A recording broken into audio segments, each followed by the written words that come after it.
Hello everyone, welcome back. Today we're going to be comparing red dot and magnifier versus LPVO. So this is here is the holosun 510C with the HMX 3X magnifier, 3x magnifier behind it, and this is the primary arms PLX 128 by 24. So this is a PLX series.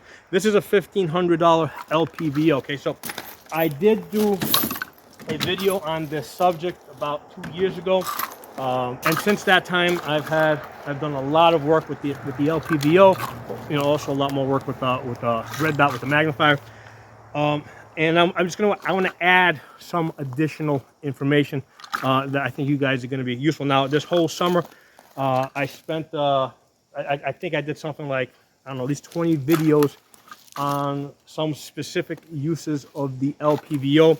And I'm going to link a playlist in the comment section below so you guys can check out that playlist, okay? So that's going to have a lot of the detail of a lot of the things that we're talking about. So the last time I did this video, my general opinion was that the red dot and the magnifier is going to be better than your LPVO. And the primary reason was like kind of focusing on the eye box and eye relief. The fact that the red dot is just a lot easier to use in an oh shit type of situation. But after having spent a lot of time this summer working out with the LPVOs, my opinion now is that the red dot with the magnifier, that's your general purpose rifle. The LPVO with the right reticle, right, and that's really important. It's got to have the right reticle. The LPVO is your special purpose rifle. And we're going to be talking about some of those special purposes in this video. So let me first demonstrate why the red dot with the magnifier is going to dominate it for most situations. Okay, so in most situations, let's say in the combat self-defense type of situation, there's a good chance that we are shooting on the run, unconventional positions. So especially you have a big window optic like this, okay, you're able to basically quickly come up, get this target. You're able to, even if I'm holding the gun all the way out here, right, like not even shouldered, right, I can get on target, right, and I can make hits. I can do moving and shooting, okay.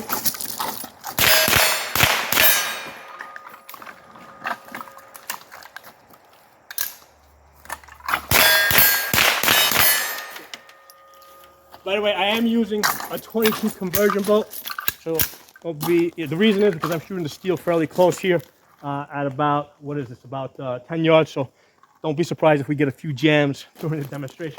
So the nice thing about the red dot with the magnifier is I can lighten up this rifle really fast, right? So I can take this off at night.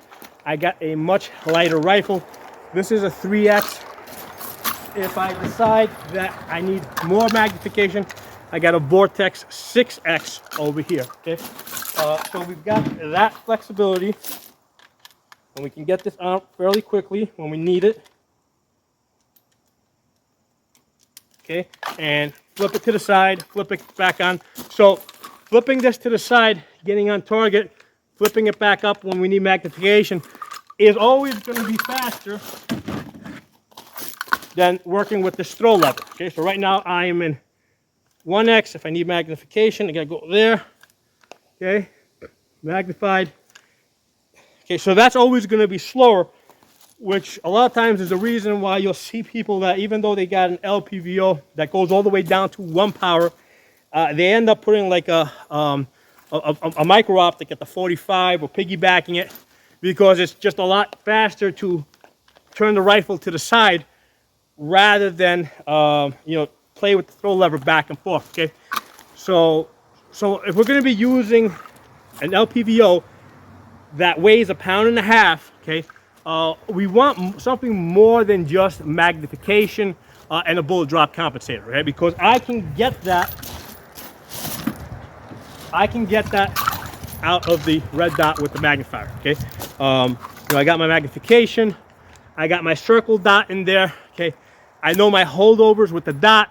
I even have other red dots like the holosun 503G that has a bullet drop compensator built into the red dot. So if it's just a bullet drop compensator and and a magnifier that I'm looking for, I can get it here at a much lighter and a lot more flexible in terms of I can just completely remove the magnifier. Okay, when we go to the LPVO, okay, immediately I run into eye relief and eye box issues, and that includes like the really expensive ones. Like this is a $1,500 one, Japanese glass, all that, all the bells and whistles, right? But still, if I'm like up here, like it's really hard for me to line up a shot, okay? Because when I get up there, I see shadow. Okay? So it takes longer if I'm in an unconventional position, or if I'm, again, moving and shooting.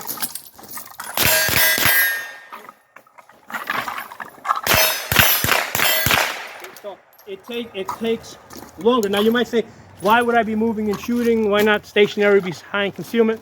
Well, picture a situation where you're in a truck that's moving, or a car, or a helicopter, or something that's moving. So the big window, especially the big window optic over here, it's going to allow you to move and shoot or be in the vehicle that's moving and put hits on target. Okay?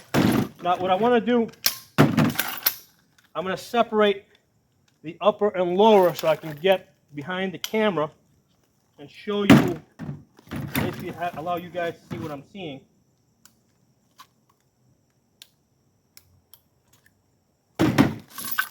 Alright, so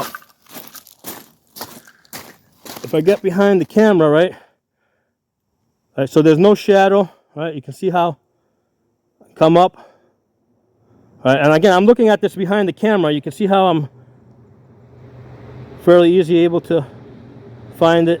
And imagine if you're now in a truck or something that's moving, right? You can see how you can, you can track and stay on target, even with the movement. Okay, so let's try that with the LPVO. So I'm in 1x. So you're seeing shadow, right? So it's going to take a lot more. Now we also have a focusing issue on the camera. So right now I have the illumination off.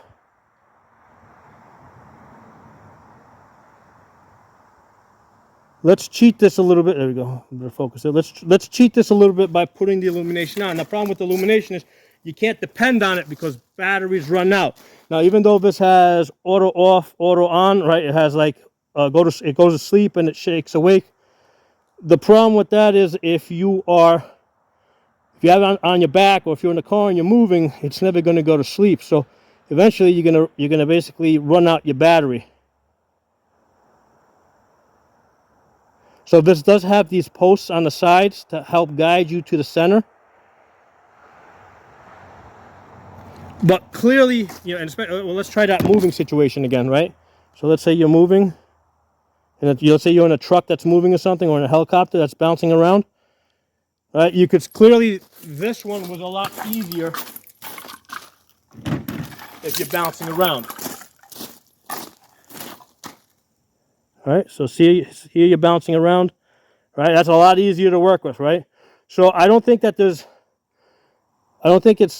hard to deny, right, that the big window red dot is going to be better for most situations, okay? For most situations. Take this off. So let's discuss now what situations would the LPVO be better in. Okay, so let me show you guys the LPVO again. Again, it's in 1 power.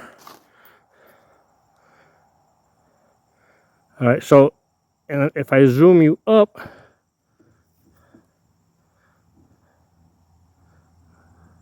I can line it up. All right, so now I got you guys in 8 power. So now you're seeing a different image.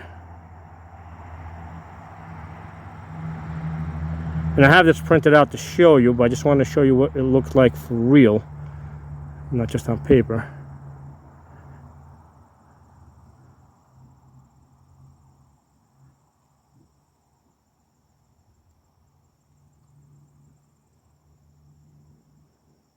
All right, let's go back to 1 power.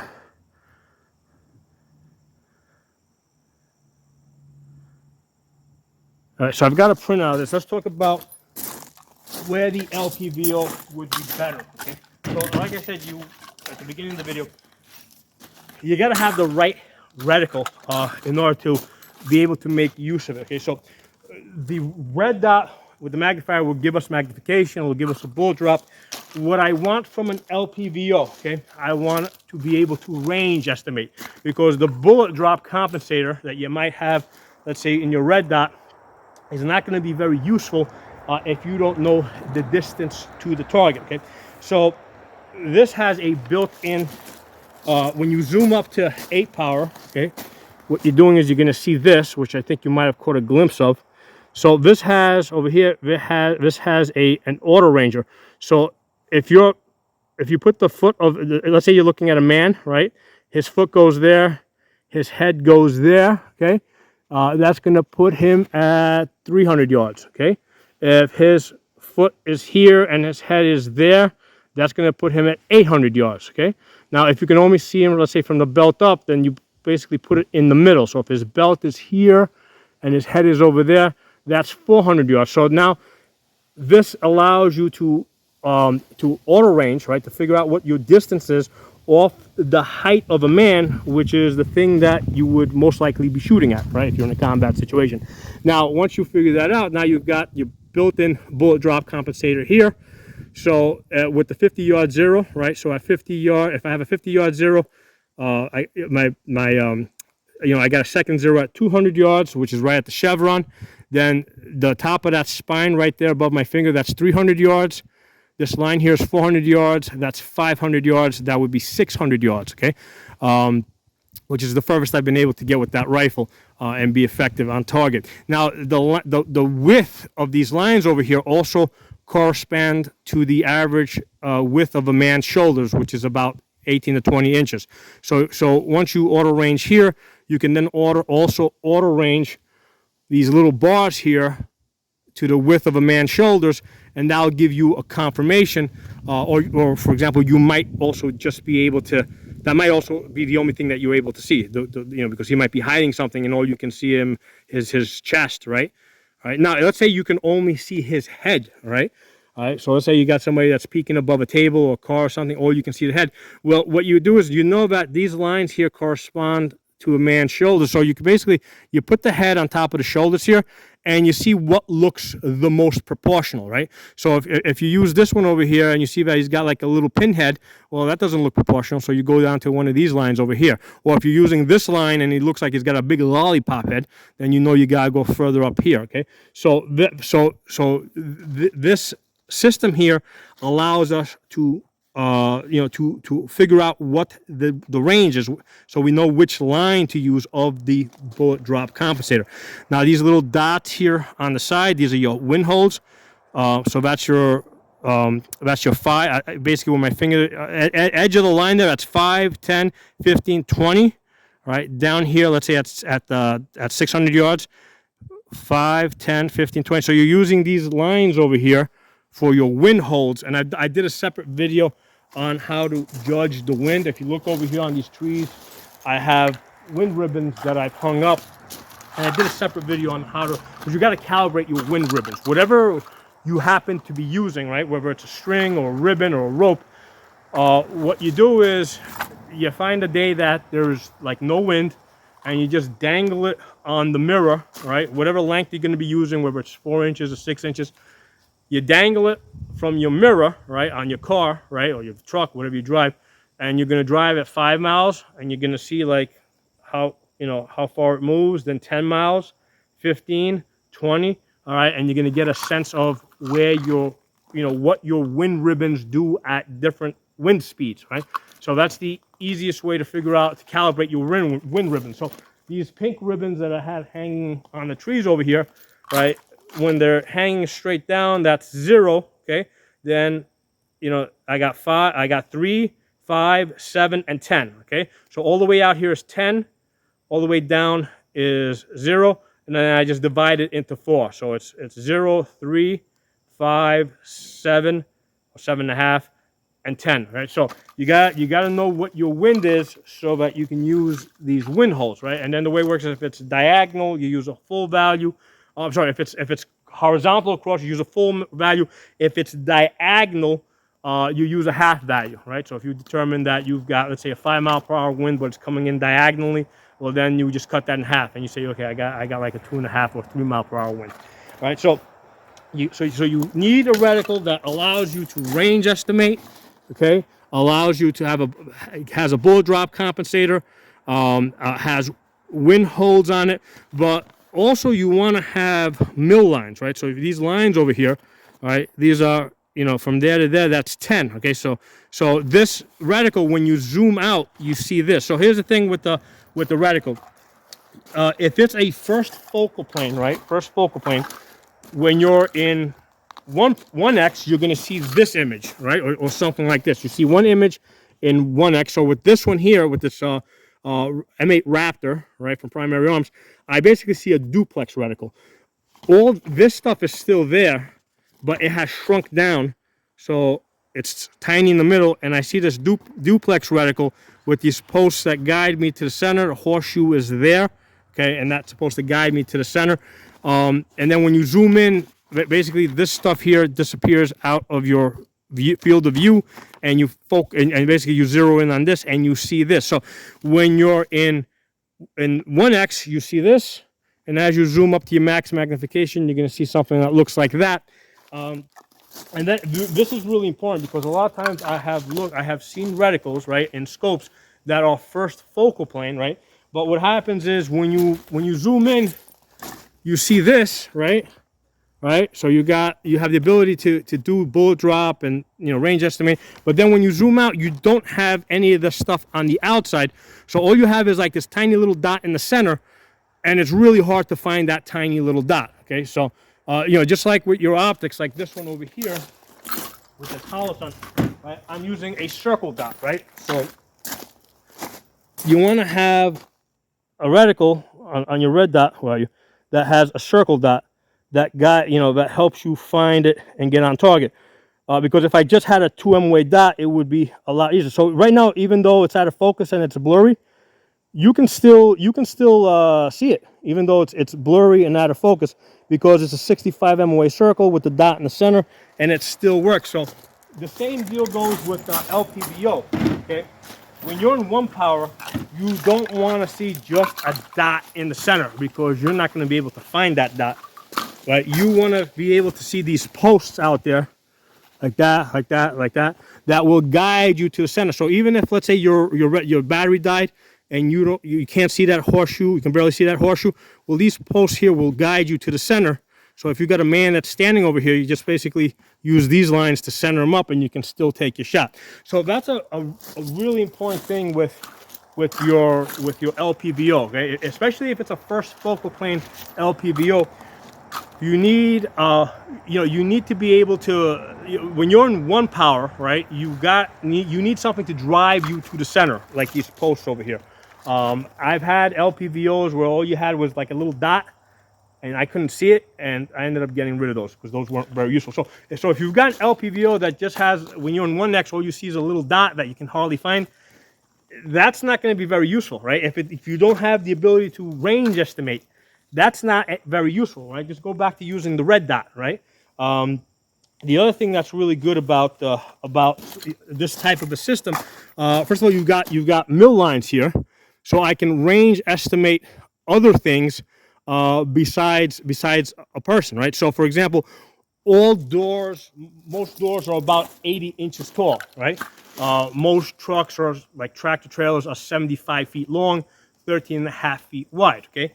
The vertical stabilizer on most commercial airplanes is about 55 feet tall, okay? Most commercial airplanes are about 210 feet long, right? Like a 747, 787s. So these are like standard things that I can use to range estimate. So I did a video where basically I was range estimating trucks that were running back and forth across a bridge, using these mill lines over here, right? So look for that in the playlist that I'm going to link in the comments below. So I want to be able to range estimate other things besides just a person. Okay. The other way I can use this, I can use this to lead targets. Okay. So for one thing, the way this reticle here is designed is if you got a runner, right? If most people run at, let's say, around 8-9 miles per hour. If he's running, if you lead him on the edge over here, right?